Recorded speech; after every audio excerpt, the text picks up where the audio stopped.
Hi guys, how are you all? Welcome to Authentic Amulya, and today I'm going to talk about Aravali issue.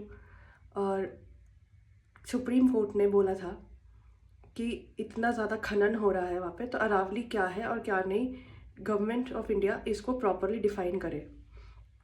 तो जो government of India ने अरावली की definition दी है वो इतनी scary है कि 100 मीटर से नीचे की हाइट वाले जितने भी पहाड़ हैं वो अरावली रेंज में या प्रोटेक्टिव एरिया में काउंट नहीं होते।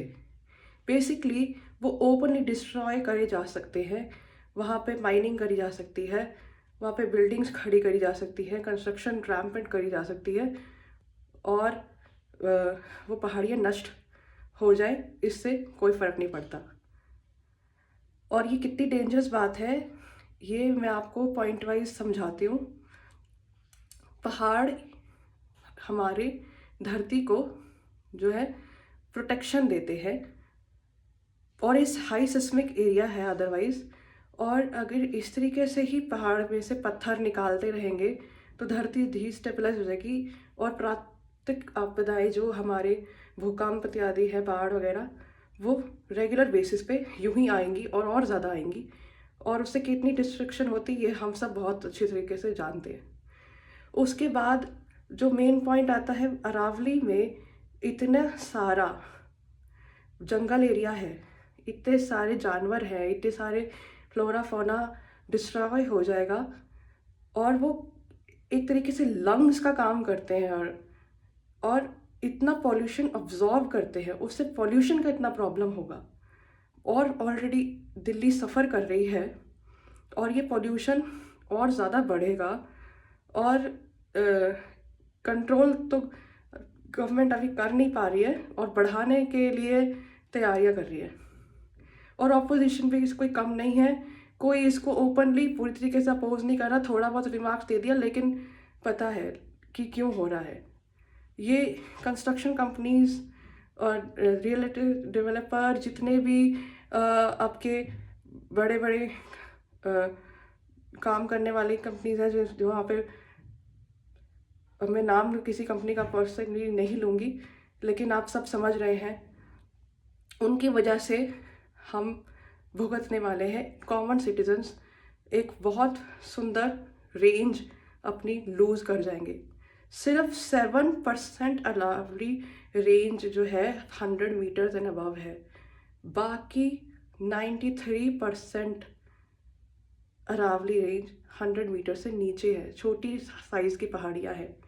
ये सिर्फ हमारी पहाड़ियाँ ही नहीं, ये हमारी हेरिटेज है, क्योंकि ये ओल्डेस्ट माउंटेन रेंज है, इसीलिए इसकी प्रोटेक्शन उतनी ही ज़्यादा ज़रूरी है।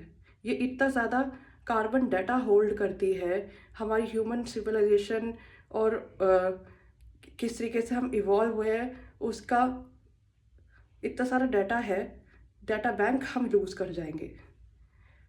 और जो उससे साथ लगता हुआ रेगिस्तान रीजन है वो और एक्सपैंड हो जाएगा अगर पहाड़ बीच में से चले जाएंगे। डायरेक्ट दिल्ली, हरियाणा और जुड़ते हुए इलाकों में धूल मिट्टी के रेतीले तूफान आएंगे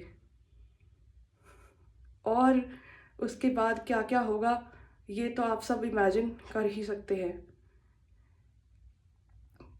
इतने सारे जानवर हैं, नील गाय और ब्लैक बक वगैरह, जो इलाका लूज़ करेंगे अपना तो जंगलों में आएंगे।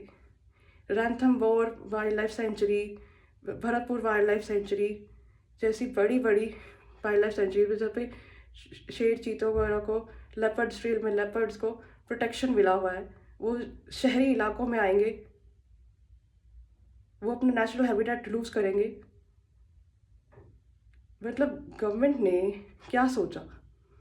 हमारे देश में वाइल्ड लाइफ एक्ट में ये साफ साफ बताया गया है 30 मीटर्स एंड अबव की पहाड़ी जो है किसी ना किसी माउंटेन रेंज का पार्ट होती है तो उसे संरक्षण दिया जाएगा।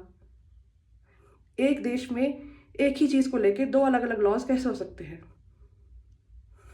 तो मैं इसी नोट पे इस वीडियो को एंड करती हूँ। आप प्लीज़ इसके बारे में डिटेल में और अपने एंड पे भी रिसर्च करें, पढ़ें, समझें और इस मुहिम को ज्वाइन करें। वहाँ के लोकल निवासी राजस्थान के बिश्नोई ट्राइब के काफ़ी ऐसे लोग हैं जो सजग है, उन्होंने ये प्रोटेस्ट करना शुरू किया है। मैं उनके प्रोटेस्ट को सपोर्ट करती हूँ अपने यूट्यूब चैनल के थ्रू। प्लीज़ आप लोग भी उन्हें सपोर्ट करिए। ये हम सब की धरोहर है, हम सबको मिलकर इसके लिए लड़ना है। Thank you so much for watching. Take care, bye.